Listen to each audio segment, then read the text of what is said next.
All right. Hey, everybody. Good afternoon. Thank you so much for taking the time out of your busy schedule to join us today for our Designing Personalized Learning Experiences session. We know it's what it's like to be an educator and a trainer in today's world.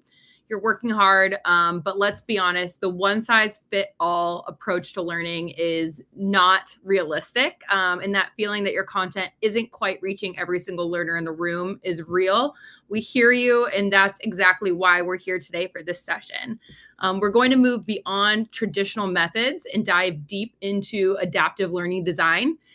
Whether you're an educator, an instructional designer, or a corporate trainer, this session is going to hit all of those different areas. We're going to give you practical skills and inspiration you need to leverage the power of interactive video to create learning experiences that are truly diverse, personal, and impactful. So get ready to learn a little bit more beyond the basics of the interactive video.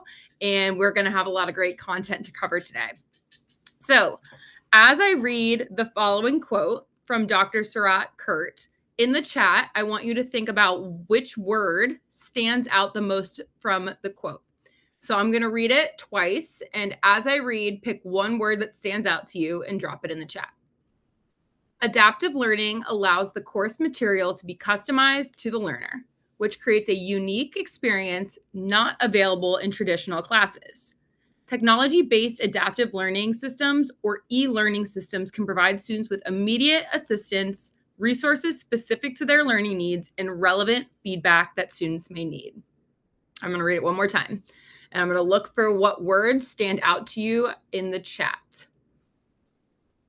Adaptive learning allows the course material to be customized to the learner, which creates a unique experience not available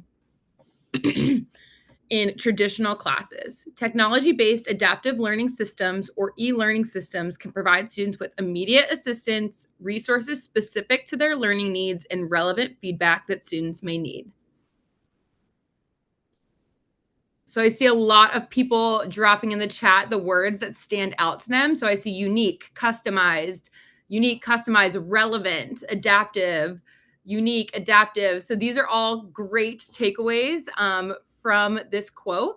And I really wanted to read this to show you the importance of what we're going to be diving into today and why we use adaptive learning strategies to help reach the needs of our students.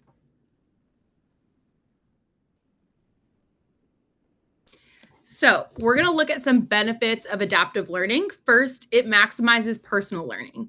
The system creates a customized learning path, allowing students to work at their own pace and receive tailored lessons based on their demonstrated mastery. This promotes student self-direction and leads to more successful, efficient learning outcomes. Second, it's a powerful tool for student support and retention. It gives faculty relevant, timely data to quickly identify struggling students or groups, and this allows us to target intervention and support before these students are at risk of withdrawal or significantly improving retention. And then finally, it improves instructional alignment and equity. This system keeps all course elements in clear alignment. Furthermore, the data generated is crucial for identifying potential barriers to equity and informing our continuous instructional improvement by comparing results across semesters.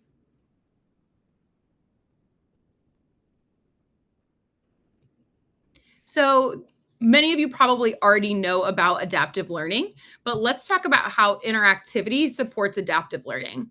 So we're going to break down some of the key interactive features that make this possible in our platform. So first, we start with pre-assessments. This isn't just a hurdle, it's a vital diagnostic tool that you can create. It will tell the system and you as the instructor exactly what learners know and, more importantly, what they don't know yet.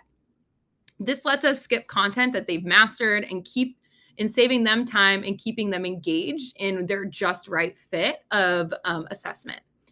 This leads into the ability to add in multiple videos and the jump functionality within our platform. Based on the initial assessment, learners aren't forced down a single path. If they score high, we can use the jump functionality to skip them straight to intermediate or advanced material. If the assessment shows they need foundational help, they can be routed to specific targeted instructional videos. And that's where these multiple videos inside your interactive video can be used in action. And every learner is going to get that path based on their needs. And then once the learner is engaged with the content, we shift into a continuous feedback loop. This is where formative assessments come in. There are low stakes quizzes or checks for understanding throughout the assignment. They constantly monitor understanding in real time, giving the system a live pulse on the learner's comprehension. If they struggle on a formative check, we can offer multiple attempts and customized feedback that doesn't just say incorrect, try again. The custom feedback explains the answer and why they were wrong and directs them to specific segments of the video or material that they need to clarify that precise concept. I love that feature just because it's so important to provide the rationale for why a student got it wrong, if that's how you're designing for instruction, in order for the next attempt to make more sense, or for you to understand what this, to provide the students the feedback in real time. We talk a lot about, when I was at my time in Maker Ed, just in time feedback. That's not a concept solely related to that field, but that just in time feedback, especially for younger learners, was huge in terms of the directional content that we were going to provide next. And the helping their understanding when they're going to attempt something else, and to have it in a format like this it's a game changer in the classroom. Yeah, absolutely. And we want to make sure that we're building a system that doesn't treat every learner the same, because that takes the power out of using technology. We want it to make our life easier, not to add more work. So having that feedback piece in there will really help us to listen to where the learner is at and have it adapt the path for you to be laser focused specifically on that learner in question.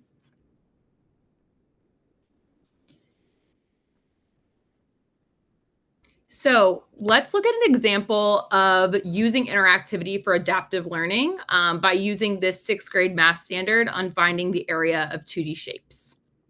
So I've put the standard here on the screen, and you're going to see that this standard has a lot of content that they want the learner to master, but we're going to break it down. So you'll see that I'm going to read it for you. Find the area of right triangles, other triangles, special quadrilaterals, polygons by composing into rectangles or decomposing into triangles and other shapes. Apply these techniques in the context of solving real world and mathematical problems. So we're going to want students to complete a lot of different work to show the mastery of that particular standard. So to start out, I'm going to show you an example of what this is going to look like. This is going to be a speedy example, but we're going to break it down afterwards. So this is just going to give you a preview of the bigger picture and what we're going to dive into. So this video is from the learner perspective, and it demonstrates how interactive learning delivers a truly personalized experience for every student.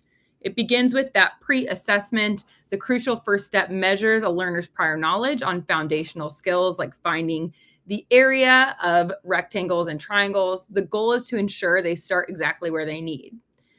So you'll see that I can rewind a little bit because the slides are covering that portion. That's a little important spot. And there we go. I'll play it one more time. So when the student answers incorrectly on the area of the triangle pre-assessment, the system uses intelligent branching to immediately jump them past the content they've mastered, in this case, rectangles, and directly into the targeted instruction they need. The student is now watching a short video on the area of triangles, and immediately following, they're given practice questions with those multiple attempt and customized feedback. This loop ensures they're gaining mastery of the missing skill before moving on. Once that foundational skill is secured, the student proceeds to the core assignment, finding the area of composite shapes. Here they learn to utilize their knowledge of triangles and rectangles to break down more complicated figures. And you'll see some practice questions there as well. And then finally, they have an exit ticket. This ticket assesses all 3 components: triangles, rectangles, and composite shapes. Crucially, it does not give them immediate feedback on correct or incorrect answers. And the final guardrail, if the student does not achieve an 80% mastery score on this exit ticket, they're going to be prompted to retake that interactive video completely. This reinforcement loop is the key to ensuring that the learning is sticky and complete mastery is achieved.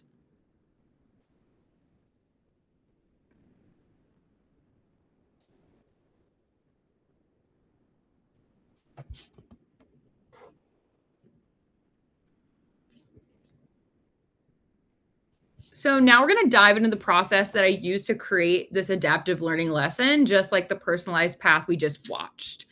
So I always begin with background.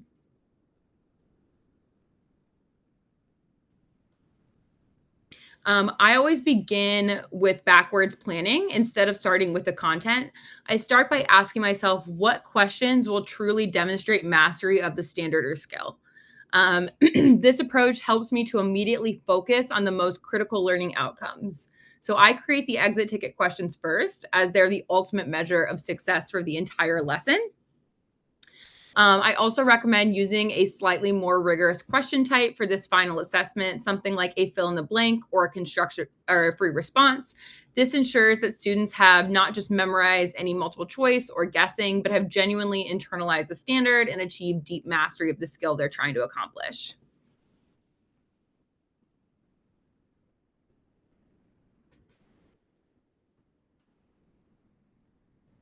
Once the exit ticket is finalized, the next step is to ask, how do we successfully build up to mastery of that final complex skill?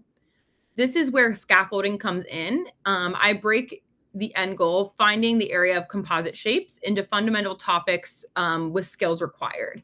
So in our example, students need to know two things. First, how to find the area of rectangles and how to find the area of triangles. Therefore, I've organized the interactive video into three stacked components. A lesson on the area of rectangles and squares, a lesson on the area of triangles, and the final lesson on composite shapes. When you are building an interactive video, you'll see after you bring in your initial video that you can add additional videos using the add video button that's highlighted in red here at the bottom. After designing that final exit ticket assessment, the next is a step to map the learning journey. So I always think about how can we systematically build up the mastery of that final skill. So we're going to identify building blocks. The end goal is for students to find the area of composite shapes. To achieve this, they first need those prerequisite skills. And we're going to structure the content as we showed on that page previously. So we're going to put those three videos in sequential order. We're also going to put our pre-assessment in sequential order. So I usually have a couple questions for each skill. So in this particular example, you saw the pre-assessment went pretty quick, but there was 2 for each squares and rectangles, 2 for triangles, and 2 for composite shapes. The stacking allows students to practice and master each topic before tackling that final complex one. So you can easily add these by putting them in order. But what really is great is once you put those pre-assessments in, you can put in jumps that once they get it incorrect, they're jumped to that particular part of the interactive video. So for example, if they were to take this first pre-assessment question and get it wrong, they would be jumped to the first video on squares and rectangles. If they got it correct, they would move to the next pre-assessment question about triangles. If they got the triangles correct, they would move to the composite shapes. If they got triangles wrong, they would move to the video on triangles and before they move to the composite shapes. So each of it is strategically put in there to make sure the students are starting right where they need to. So let's look at the mechanics on how do you even put this together. So we add jumps to our pre-assessment to ensure learners are routed to the most appropriate section of that interactive video. This is key for efficient, personalized pacing. So you'll see setting jumps by interaction type. So the method for setting a jump depends on the type of question you're using. For multiple choice questions, you'll see down here at the bottom, each answer choice that you put into your interactive video is going to have a settings wheel next to that answer choice. You can use that settings wheel and press add jump, and then will appear a timeline where you can add the time that you would like the student to jump to if they were to select or not select that answer choice. And then the other way is for fill in the blanks and check all that apply. Because these are either get it right or you get it wrong, you will use the advanced settings at the bottom of your interaction. In these settings, you can signify the jump based on whether the overall response is correct or incorrect, allowing you to route students differently based on their performance. This feature allows you to personalize the learning path, ensuring students only review content that they truly need.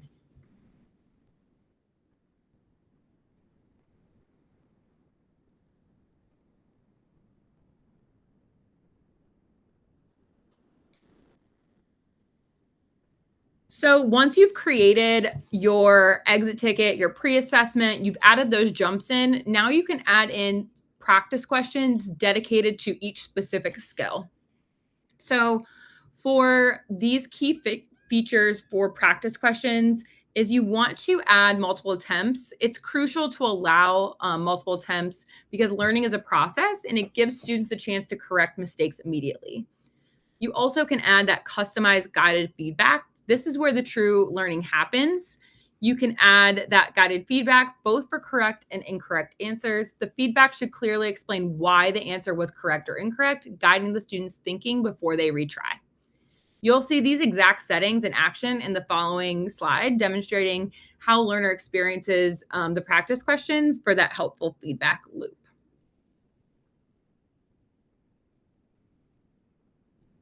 So to truly achieve adaptive learning and provide meaningful guidance, there are several key settings within the interactivity tool that you'll need to set. So under each question type, you'll see advanced question settings. With the advanced settings for a question, you can focus on these options, allow more than one attempt. You can also signify how many attempts you'd like the learner to have. Only show answer highlighting on the last attempt. And hide the correct answer if not selected, or only show the correct answer on the last attempt. This maintains the challenge, only confirming the right answer after the student has exhausted all of their retries on that question. And then underneath that, you're going to see customized answer feedback. So this is how you're going to guide the learner. So you'll go to the specific answer choice and you'll select that settings wheel again. And this time you're going to select add feedback. Now a text box will appear, allowing you to insert a customized message for the student if they select that specific answer choice. You'll use this to explain the misconception or guide them toward the correct concept. These settings work together to create a robust, self-correcting learning loop for every student. So I saw in the chat some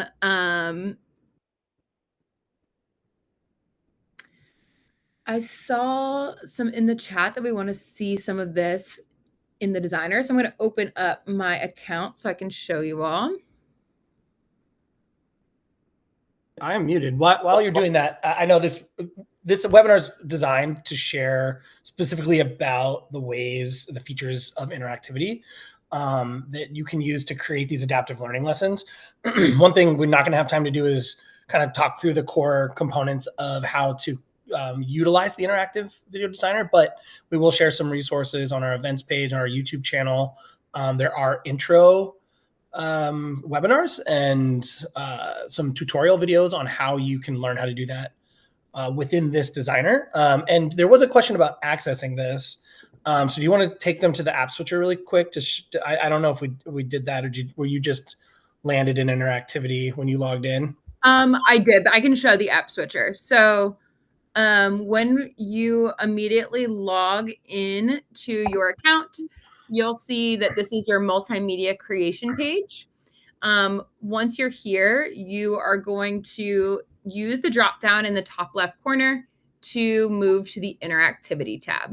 And if you don't see that in your account, go ahead and contact your WeVideo admin and ask about that feature specifically. If you don't know who your WeVideo admin is, you can always email us at success@wevideo.com, and we can help point you in the right direction or give you more information about this feature.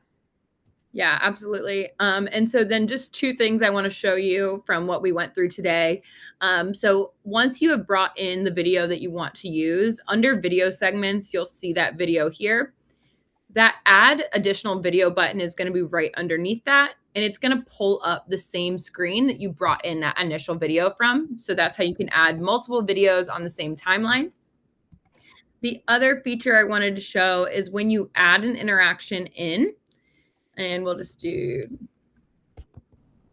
some tests right here.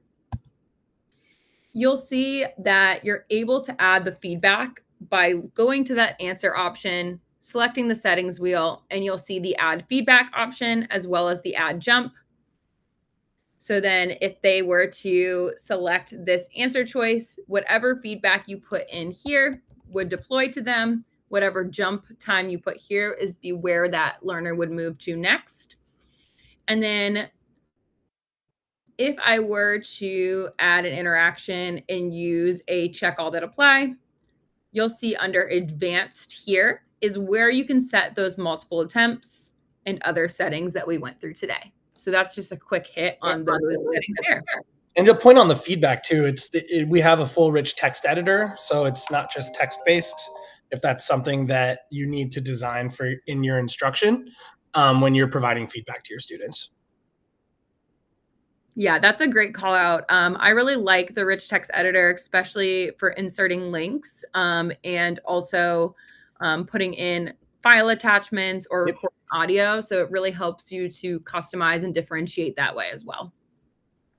Yeah, absolutely. It's a great feature. Provide multiple modes of feedback if that is something that you need to do or are wanting to do. And there was another question or another comment in the chat about the lesson, this lesson being designed by teachers and the design not being intimidating. And I think this is a great example. Taylor designed this activity to showcase what a real lesson might look like. A teacher, sixth grade math teacher, could design on 2D shapes and assign to their students, and take that traditional maybe worksheet on 2D shapes that we've seen for years and decades, and turn it into a great digital asset for you to include for your students and make the experience of learning about 2D shapes or demonstrating mastery of this standard more engaging, and it enhances the lesson for students. And again, the design of that, you're right. It's not intimidating, and I think that's the ease of use and access to those tools is part of what makes interactivity a great resource for you. So yeah. Thank you, Taylor, for sharing that. And one thing that's also really helpful, I know we probably have some tech coaches, instructional coaches here as well. You have the ability to create a shell or a template for your teachers that kind of encompasses this structure. And that would be something that would help them kind of get started with this. And then they can plug in the content that they have for their specific standards, content area, and grade level.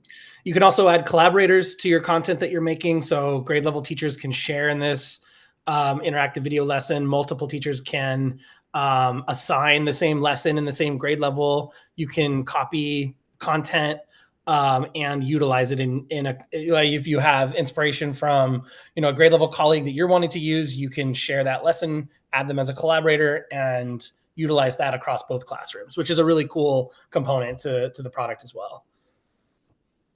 So really quickly, as we send you on your way for the afternoon, we've got our help center, where you can find all of our text-based resources on multimedia creation, interactivity, anything you need an answer to about our products, you can find at wevideo.com/support. And I'll go ahead and put that in the chat here. If you want slides, the one thing I put in the chat earlier, I didn't get to it, right above Taylor's square, the click for slides button, that will get you access to today's slide deck. So please grab those so you can see all the examples that we have. If you're new to the product and you're just onboarding to interactivity for the first time, we also have an onboarding space that you can go and learn through our instructor playlist or our administrator playlists on how to utilize WeVideo in your classroom. So that is a great resource to use if you are new. I'm going to go ahead and throw that in the chat as well. And then finally, we've got our tried and true WeVideo Academy. That's going to get you to all of our resources that you could need in your journey with WeVideo. We've got a whole tutorial library that are video assets to show you all the different ways that you can use the product. We've also got links to our certification programs and other important resources that you can access. We do have WeVideo office hours on that support page. I didn't call that out, but we do have live support every Tuesday and Thursday. So please take advantage of that. If you do need help, you can join the meeting from that link that's built into the slide deck for you. If you need to talk to somebody live, we provide that ability for you to do so as well. And upcoming webinars, we've got a few more to come. I just created one about the pre-made content that Taylor's been designing for our interactivity products. We're going to have a showcase of that on the 20th of November. That one you'll see here on our webinars page very shortly. But the next one that's upcoming for us is we've got an amazing opportunity with Book Creator. We are doing a WeVideo Book Creator App Smash. How you can build video into digital portfolios for students. And that is on November 4th at 12 p.m. Eastern time. If you visit wevideo.com/events, you can go ahead and register for that. And that's a really cool campaign we're partnering with Book Creator on.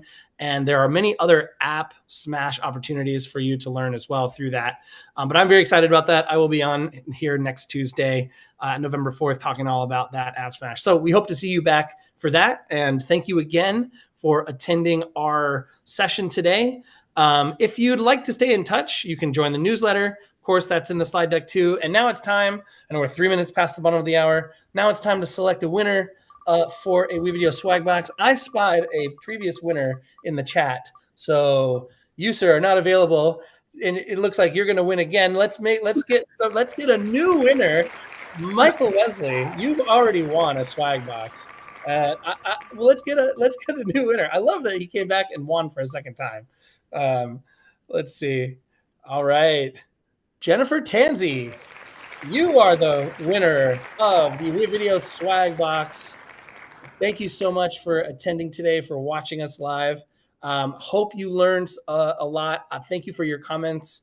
Taylor, any parting words? Yes, we did. Thank you, Michael. I appreciate the the alignment there with you on giving it to somebody else. Yes, thanks everyone for joining.